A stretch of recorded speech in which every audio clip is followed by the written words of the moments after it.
Hello అండి. అందరూ ఎలా ఉన్నారు? నేను బాగున్నాను. మీరందరూ కూడా బాగుండాలని మనస్ఫూర్తిగా కోరుకుంటున్నాను. ఇవాళ తోటకూర రెసిపీ అనేది షేర్ చేద్దామని ఈ వీడియో తీశానండి. ఎవరికైనా తోటకూర రెసిపీ తెలవకపోతే నేను చూపిస్తున్నానండి. ట్రై చేయండి. మీకు వీడియో గనుక నచ్చినట్లయితే, రెసిపీ నచ్చినట్లయితే ట్రై చేయండి.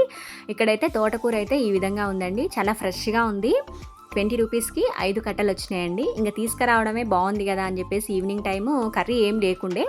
ఇంగ ఈవినింగ్ టైంకి సరిపోతది.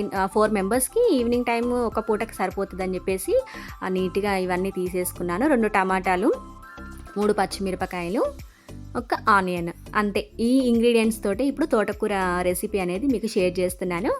ఇంక ఫస్ట్ అయితే తోటకూరని ఈ విధంగా కట్ చేసుకోవాలండి. మొత్తం కాడలు అవన్నీ తీసేసుకొని నీట్‌గా కట్ చేసి పెట్టేసుకున్నాను. కట్ చేసేది ఏం వీడియో తీయలేదండి, మరి వీడియో లెంతీ అయిపోతుంది. ఇంకా నెక్స్ట్ కట్ చేసుకున్న తర్వాత ఇంకా వాటర్లో ఈ విధంగా తోటకూర ముక్కలన్నిటిని వేసేసి బాగా కడిగేసుకున్నాను. బాగా కడగాలండి, ఎందుకంటే ఆకుకూరలను ఎప్పుడైనా సరే మనము 3-4 టైమ్స్ అలా వాష్ చేసుకోవాలి. వాటి మీద పురుగు మందులు, పెస్టిసైడ్స్ ఇలా ఉంటుంది, అండ్ మట్టి కూడా ఉంటుంది కాబట్టి 3-4 టైమ్స్ వాష్ చేసుకున్న తర్వాతనే అప్పుడే మనం కర్రీ అనేది ప్రిపేర్ చేసుకోవాలి. ఇంకా వాష్ చేసి పక్కకు పెట్టేసుకున్న తర్వాత టొమాటో ముక్కలు, ఆనియన్స్, పచ్చిమిర్చి ఇవన్నీ కరివేపాకు, పోసు గింజలు ఇవన్నీ అయితే రెడీ చేసుకున్నాను. ఇప్పుడైతే మీకు రెసిపీ ఎలా చేసుకోవాలి ఏంటి, తోటకూర ఎలా వండుకోవాలి ఏంటి అనేది చూపిస్తున్నాను. చూడండి ఫ్రెండ్స్, ఒకవేళ నా వీడియో నచ్చినట్లయితే లైక్ చేయండి. నా ఛానల్ని ఎవరైనా కొత్తగా చూస్తున్నట్లయితే సబ్స్క్రైబ్ చేసుకోండి. ఆకుకూరలు చాలా మంచిదండి ఆరోగ్యానికి. చాలా వరకు అయితే పిల్లలకు కానివ్వండి, పెద్దవాళ్ళకి కానివ్వండి బాగా పెడుతూ ఉంటారు. తినాలండి, కంటి చూపు మంచిగా పనిచేస్తుంది అంటారు. ఆకుకూరలు, పాలకూర కానివ్వండి, తోటకూర కానివ్వండి, ఇలా ఆకుకూరలు బాగా తింటూ ఉండాలి. ఈ విధంగా అయితే ఇప్పుడైతే రెసిపీలోకి వెళ్ళిపోదాం. ఫస్ట్ అయితే స్టవ్ మీద ఒక బాండీ పెట్టేసుకొని, వెడల్పు గిన్నె పెట్టేసుకొని ఆ గిన్నెలో 3 నూనె పావులు ఆయిల్ అయితే వేసానండి నేను. మీకు ఆయిల్ ఎంత కావాలి ఏంటి అనేది మీ క్వాంటిటీని బట్టి మీరు యాడ్ చేసుకోండి. ఈ విధంగా ఆయిల్ వేసిన తర్వాత మంటని మీడియం ఫ్లేమ్లో పెట్టుకోవాలి. హై ఫ్లేమ్లో అయితే పెట్టొద్దండి, బాగా ఆయిల్ హీట్ ఎక్కుతుంది. మంటని మీడియం ఫ్లేమ్లో పెట్టుకున్న తర్వాత ఒకసారి చెయ్యి ఇలా పైకి పెట్టి చూసుకుంటే మనకి సెగ అనేది మన చెయ్యికి తగులుతుంది అనమాట. ఆయిల్ నుంచి వచ్చే సెగ, అప్పుడు మనకు ఆయిల్ వేడైందని తెలుస్తుంది. ఇమీడియట్గా పోసు గింజలు అనేది యాడ్ చేసుకోవాలి. ఆయిల్ వేడెక్కగానే ఆటోమేటిక్గా ఇలా పోసు గింజలు వేయగానే మంచిగా వేగుతూ ఉంటాయన్నమాట. ఈ విధంగా వేగిన తర్వాత పచ్చిమిర్చి వేసేసి ఈ విధంగా మూత పెట్టేసుకోవాలండి. ఎందుకంటే పచ్చిమిర్చి అనేది చిల్లుతుంది కదా, ఆయిల్లో వేయగానే మీదొచ్చి పడుతుంది. కరివేపాకు కూడా అంతే. ఇంకా అవి 2 వేసేసి ఇలా లైట్గా మూత పెట్టేసుకోవాలి, వీడియోలో చూపిస్తున్న విధంగా. ఇవి కొంచెం వేగిన తర్వాత అందులోకి మనం కట్ చేసుకున్న ఆనియన్ ముక్కలను అయితే యాడ్ చేసుకోవాలి. ఎవరికైనా వంట రాని వాళ్ళకి, కొత్తగా మ్యారేజ్ అయిన వాళ్ళకి, బయట ఎక్కడన్నా జాబ్ పర్పస్కి బయటికి వెళ్ళి రూమ్స్లో ఉండి వంట రాక ఇబ్బంది పడుతున్న వాళ్ళకి ఇలాంటి రెసిపీస్ అనేవి యూజ్ అవుతాయి అన్నట్లుగా నాకు తెలిసిన కొన్ని వంట రెసిపీస్ అప్పుడప్పుడు మధ్య మధ్యలో పెడుతూ ఉంటానండి. ఈ విధంగా ఆనియన్స్ వేసిన తర్వాత మొత్తం ఒకసారి ఇలా గంట తీసుకొని మొత్తం వీడియోలో చూపిస్తున్న విధంగా కలుపుకోవాలి. ఈ ఫ్రై చేసే ప్రాసెస్ అంతా కూడా మంటని మీడియం ఫ్లేమ్లో పెట్టి చేసుకోండి. మరి సిమ్లో పెట్టొద్దు, హైలో పెట్టొద్దు, మీడియంలో పెట్టి చేసుకోండి. ఈ విధంగా కొంచెం ఆనియన్స్ ఇట్లా వేగిన తర్వాత అందులోకి సాల్ట్ వేసుకోండి. ఒక 1/2 టీ స్పూన్ సాల్ట్ వేసుకోండి అండ్ పసుపు కూడా వేసుకోండి. ఇక్కడ నేను ఫస్ట్ పసుపు వేసాను, తర్వాత సాల్ట్ వేస్తున్నాను. ఈ విధంగా పసుపు, 1/2 టీ స్పూన్ పసుపు, ఒక 1/2 టీ స్పూను ఉప్పు వేసుకొని ఈ విధంగా మొత్తము మిక్స్ అయ్యేలాగా కలిపేసుకోవాలన్నమాట. మంటని మీడియం ఫ్లేమ్లో పెట్టుకొని చేసుకోవాలండి. చాలామందికి ఆకుకూరలు అంటే ఇష్టం ఉండదండి, ఇష్టపడరు. కానీ ఆకుకూరలు అప్పుడప్పుడు చేసుకొని తింటూ ఉండాలండి. వీక్లో కనీసం 2-3 టైమ్స్ అయినా ఆకుకూరలకు ప్రియారిటీ ఇస్తూ ఉండాలి. పిల్లలకు చేసి పెడుతూ ఉండాలి, మనం కూడా తింటూ ఉండాలి. ఈ విధంగా కొంచెం మూత పెట్టి ఒక 2 మినిట్స్ మగ్గిన తర్వాత మళ్ళీ మూత తీసేసి మళ్ళీ ఆనియన్స్ అన్నిటిని ఈ విధంగా కలిపేసుకుంటున్నాను. ఇప్పుడైతే ఆనియన్స్ ఇక్కడ వేగినాయండి. మనకి ఆనియన్స్ మరీ బ్రౌన్ కలర్ అలా రావద్దు, కొంచెం మీడియంగా ఉన్నప్పుడే అల్లం వెల్లుల్లిని ఇలా కచ్చాపచ్చాగా దంచి వేసేసుకుంటున్నాను.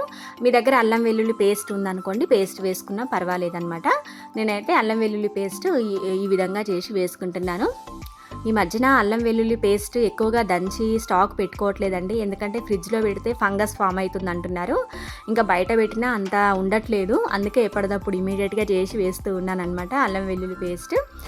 కొంచెం అల్లం వెల్లుల్లి పేస్ట్ వేగిన తర్వాత మనం కట్ చేసి పెట్టుకున్న టొమాటో ముక్కల్ని వేసేసి ఆ ముక్కల మీదనే ఈ తోటకూరని అనేది వేయాలన్నమాట. ఇప్పుడు వీడియోలో చూపిస్తున్న విధంగా ఈ విధంగా వేసేసుకోవాలి. చాలా సింపుల్గా అయిపోతుంది, తొందరగా అయిపోతుంది. వితిన్ హాఫ్ అన్ అవర్లోనే మనకి తోటకూర అనేది రెడీ అవుతుంది అనమాట. ఎక్కువ టైం అయితే తీసుకోదు.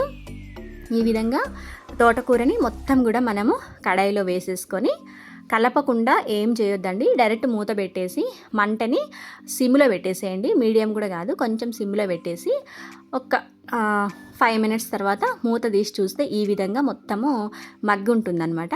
మళ్ళీ ఒకసారి మొత్తం కలిపేసుకోవాలి. అడుగున టమాటా ముక్కలు, పచ్చిమిర్చి, ఆనియన్స్ ఇవన్నీ కూడా కలిసిపోయేలాగా బాగా కలుపుకోవాలి.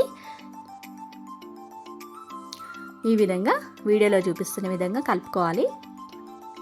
ఆకుకూరలు ప్రాసెస్ అయితే ఈజీగా ఉంటుందండి. ఇక్కడ సాల్ట్ వేసేసుకుంటున్నాను.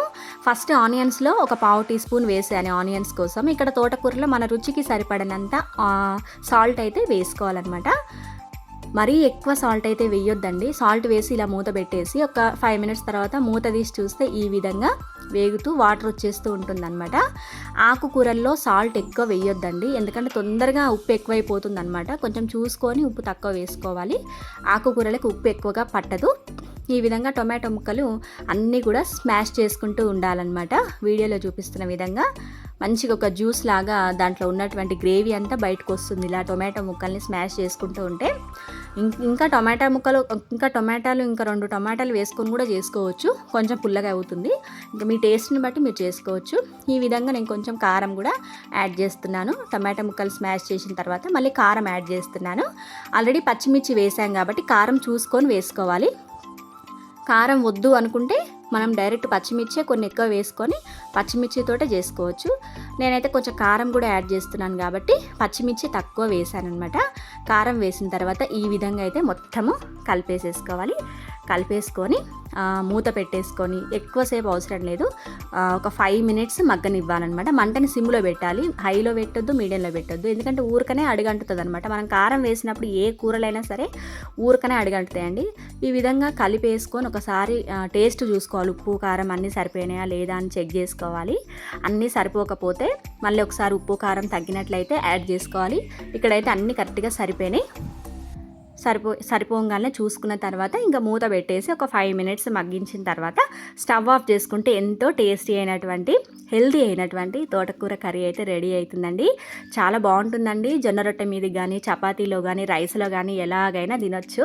చాలా హెల్దీ. మీ పిల్లలకు కూడా చేసి పెట్టండి, మీరు చేసుకొని తినండి. ఆకుకూరలు వీలున్నంత వరకు చేసుకొని తినడం చాలా మంచిదండి. ఇంతవరకు నా వీడియో చూసినందుకు థ్యాంక్ యూ ఫ్రెండ్స్. నా రెసిపీ నచ్చినట్లయితే నా వీడియోని లైక్ చేయండి ఫ్రెండ్స్. మరొక మంచి వీడియోతో మళ్ళీ మీ ముందుకు వస్తాను. ఈ విధంగా అయితే ఉంటుంది, చాలా కమ్మగా ఉంటుంది. Thank you for watching. Keep supporting మీ. Bye bye.